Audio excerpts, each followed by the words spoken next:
Hi, this is Tamara from mooglyblog.com, and in this video I'm going to demonstrate how to crochet the Mimosa Crochet Cowl, which is a free pattern you'll find on mooglyblog.com.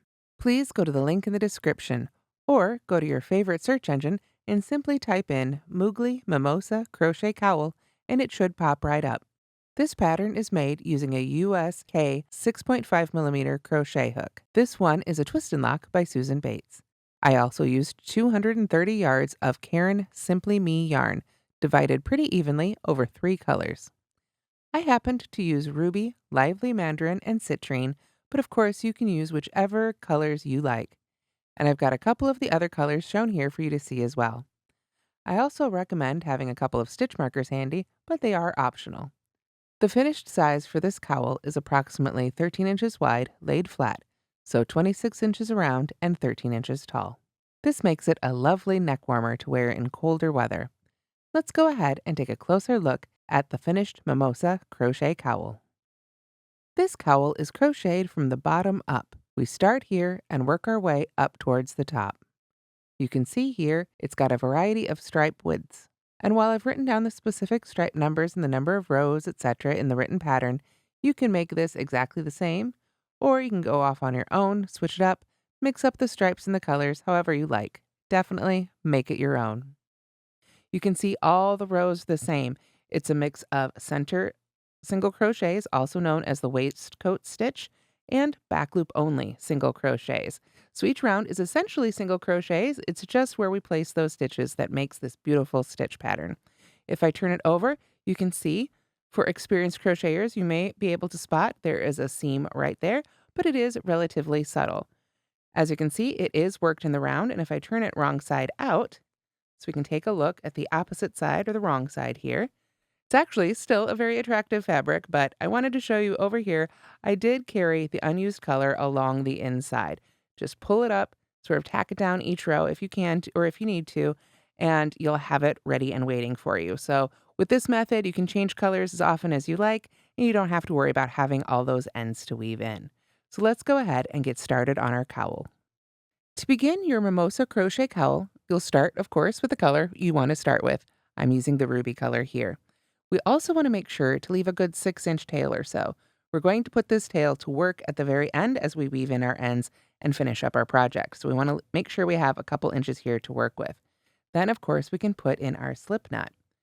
Now, the first round of this project is made using the foundation single crochet stitch. If you would prefer to avoid the foundation single crochet, you can begin the pattern by simply chaining 74, slip stitch to the first chain to create a ring, then chain 1 and single crochet in each chain around. Essentially, create a ring of 74 single crochet stitches. If there's another method that you would prefer to use, that's fine. The whole point is to get 74 stitches around in single crochet. So the way the pattern is written, we begin with foundation single crochet 74. So I have separate video tutorials for foundation single crochet on the channel if you'd like, but the way I'm going to do it for this one is I'm going to go ahead and chain 1 and then insert my hook into the underneath loop of that chain, yarn over and pull up a loop. Carefully pull that on through here. It's always a little fiddly at the beginning. Now this loop right there will act as the chain at the bottom of my first single crochet. So I'll yarn over and pull a loop up through that chain, and then yarn over and pull through 2 for the first foundation single crochet. To make the rest of the row or round, I insert my hook under the 2 loops at the bottom of the previous stitch, the one we just made, yarn over, pull up a loop, yarn over, pull a loop up through that chain, and yarn over and pull through 2. The third and all continuing are just like that second one. Go back to the 2 loops at the bottom of the previous stitch, not the first one, just the previous one. Yarn over and pull up our loop, yarn over and pull through that first loop, then yarn over and pull through 2. So now we've made 3 foundation single crochets, and we continue to make those until we have a total of 74. All right, so now I've made all my foundation single crochets. I don't have 74, I'm just making a small demo piece, and if you'd like to change the size of your cowl, perhaps turning it into an infinity scarf or even a bracelet, you can make however many foundation single crochets you want to make. It's going to determine the width or circumference of your cowl as long as it's an even number. You want to have an even number of stitches. Then we're ready to join with a slip stitch to our first stitch to form the ring. So you want to make sure not to get any twists or, twirls in your line at this point. So it helps sometimes if you need to. You've got a little table or your lap or the couch in front of you, whatever's handy. Sort of just lay it out nice and flat, and then you can just bring those two sides together to make sure you're not going to have any twists. Of course, we want to go in from the front of the stitch here, and then we simply slip stitch those together. Now, at the very beginning, let me get that nice and tight there. At the very beginning, I talked about making sure that you leave that little bit right there at the bottom, the little extra on your tail, if you will. And we are going to put that to work. You can see when we start with foundation single crochets like this, the chains at the bottom aren't connected when we make our slip stitch. It's just the top of the stitches. So when we go to weave in our ends, we can just go ahead and when we put this on our yarn needle, send it through the bottom of that stitch right there before you weave in your ends, and it will close that right up. So we can put that tail end to work and still have a beautifully stretchy bottom for our cowl because we've been able to use those foundation stitches. Now we're ready for round 2. I'm going to chain 1 and single crochet in the first stitch. That's that first stitch we worked into. And now, because we're working in the round, you can use stitch markers to mark the first and last stitch of each round if you'd like. However, since these are joined rounds, there is a little jog right there, and you'll be able to tell basically where your rounds begin and end. That said, using stitch markers can help you keep your stitch count if you're worried about working into that slip stitch. For now, let's go ahead and continue. We've got a single crochet right in our first stitch, so then we're going to back loop only single crochet in the next stitch. Now, we are going to be working into some of these stitches in particular. There are standard single crochets on the next round for center single crochets. So right now we're making regular single crochets, but we're going to come back and work into those in a unique way. And when we do that, we want to make sure that we've got a little extra room in there. So as you alternate your back loop only single crochet and your regular under both loops single crochet, make sure that you take the time to pull up that loop and pause for a second before you yarn over and finish your stitch. We don't want our single crochet stitches to be super tight. That's just going to make them so much harder to get back into for that center single crochet or waistcoat stitch. So now that I've said all that, let's take a closer look here at what we're doing. I've just made a back loop only single crochet, so now I go under both loops. That's your standard single crochet. And then for front loop and back loop, if you haven't done those before, it's always relative to the crocheter. So as we look at those two loops on the top of this next stitch, the front loop is the one closest to me, and the back loop is the one furthest away. So when we're in between our single crochets under both loops, we want to work back loop only single crochets. We just alternate back and forth. Regular single crochet, back loop only. Regular single crochet, back loop only, all the way around. All right, so I've worked all the way around, finishing with a back loop only single crochet, and now I'm ready to go ahead and slip stitch to that first single crochet of the round. So on a smaller scale here, this is what it should look like at the end of round 2. Round 3 is going to be our main stitch pattern row. Essentially, from here all the way to the end, we are going to just repeat round 3. The exception, of course, is the final round, which we'll make to mimic sort of our first round of foundation stitches here. But otherwise, every round after this is going to be just like round 3. So the only difference is, of course, we can change the colors to create the stripes. So let's go ahead and make round 3 together. We're going to start with a chain 1. Then we work a center single crochet in the first stitch. This is also known as the waistcoat stitch. I don't know why. That part's a mystery. But the difference between this stitch is instead of going under, say, the top 2 loops of the stitch we're used to going into, or maybe even the back loop or just the front loop or even around the post itself as for a front post stitch, there is yet another place we can put our hook. And what we want to do is we want to look for those 2 vertical lines at the front of our stitch. So usually when we're talking about the V of the stitch, we're talking about those top 2 loops. But if we look at the front of our single crochet, and I just hold it right there, you can see there's 2 vertical loops as well at the front of our single crochet. And we want to put our hook right between those 2 and go all the way to the back of our fabric. So we just put our hook right there and push straight through, like so. Then we can make our regular single crochet from there. Yarn over, pull that loop up and through. I like to give it a little extra tug because it's going through a little extra fabric there. And again, we're going to be making another one of these stitches in this stitch, so we want to make sure not to make it tight. Don't pull back on your working yarn as you make this stitch. Make sure to keep it nice and relaxed. But that is your center single crochet, also known as your waistcoat stitch. Then you can see here we have a back loop only single crochet. We back loop only single crochet in that stitch. Next is a regular single crochet, so we're going to center single crochet in there. Again, look for those two loops, those two upright loops right there, and aim right in between. And just push your hook straight to the back. The key to this, in my experience, really is taking your time to make these single crochet stitches. The back loop only ones, it doesn't matter as much. Those are just going to get more back loop only single crochets worked into them. But every time we make one of these center single crochets, we know we're going to work another center single crochet into it.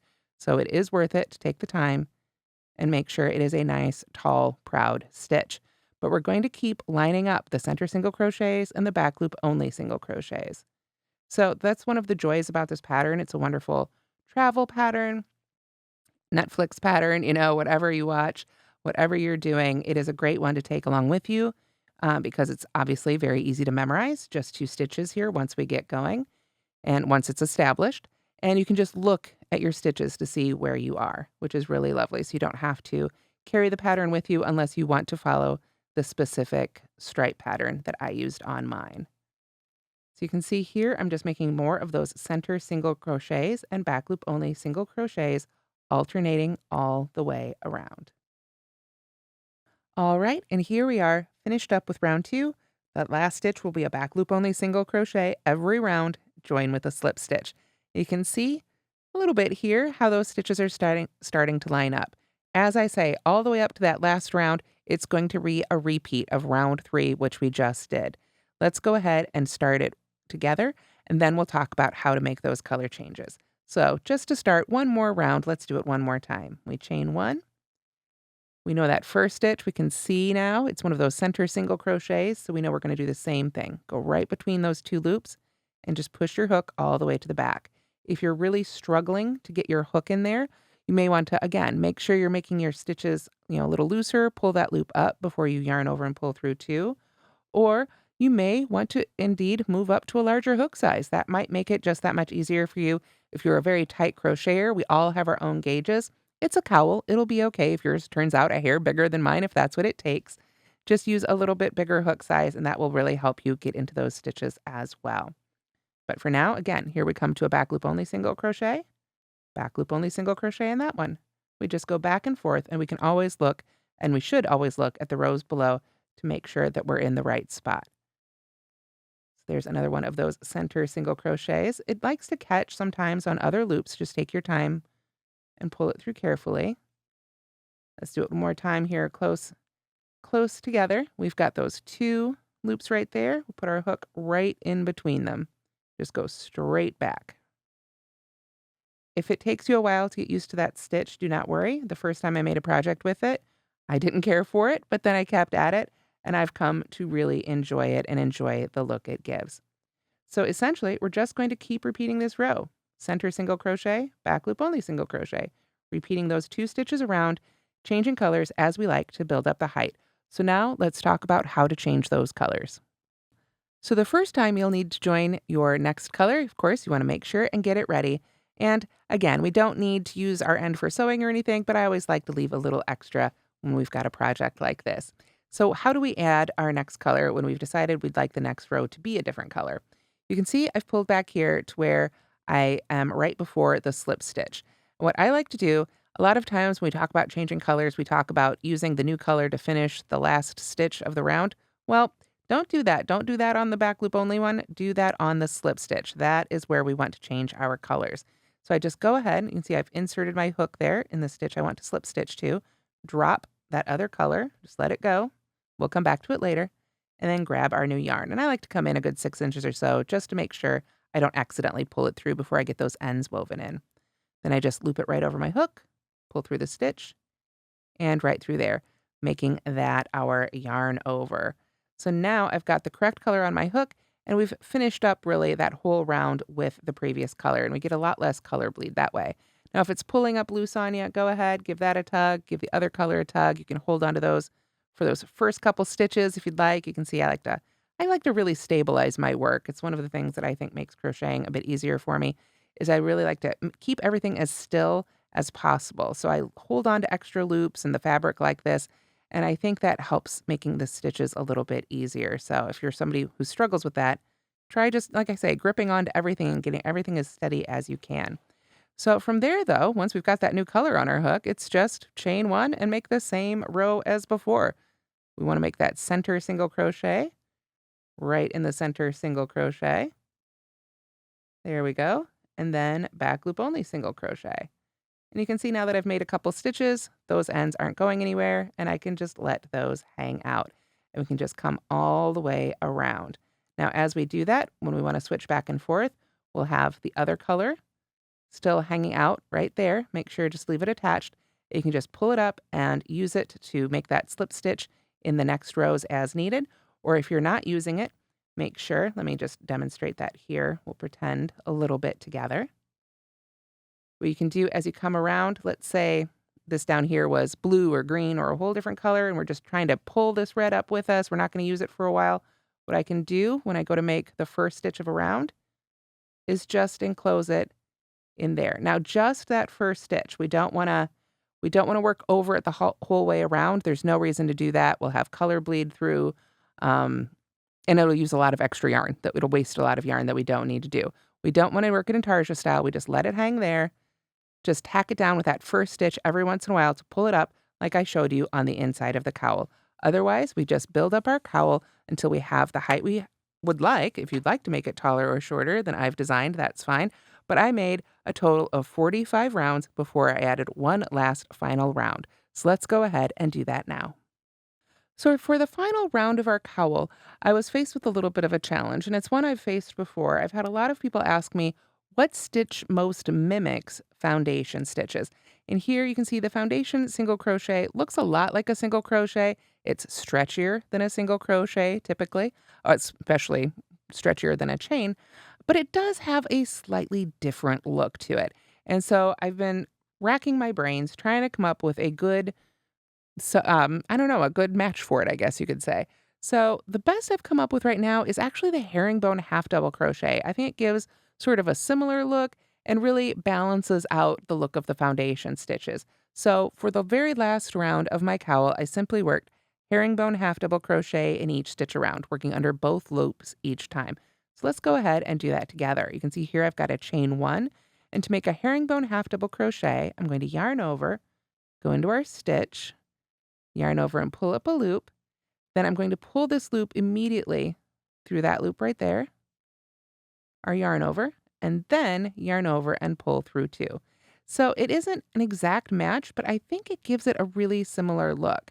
Let's go ahead and do a couple more. We go into the next stitch, yarn over and pull up our loop. Oh, I forgot to yarn over first.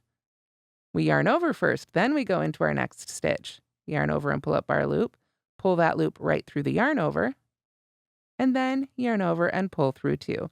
So it's not an exact match, but I do think it sort of gives that same horizontal bar look to it, and we can take another look at it in the finished cowl. So here we are again with the finished cowl full size. If we can see, here is our round of foundation single crochet, and here is that round of herringbone half double crochet. If I sort of shrink it up here, you can see it's not exact, but I think it's probably the closest, most balanced look I have found for the foundation single crochet so far. If you've got a different stitch you'd like to cap it all off with, that's absolutely fine. You could even add something with some texture, some shells or picots, whatever you'd like. It's your project and you can make it yours. You can see here, though, we've lined up all those beautiful center single crochets or waistcoat stitches and those back loop only single crochets, and they just stack up so beautifully.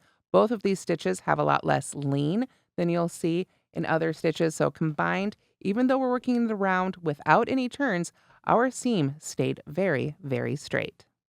And that's how to crochet the Mimosa Crochet Cowl. Once again, this is a free pattern on mooglyblog.com. Thank you so much for watching, and don't forget to like and subscribe.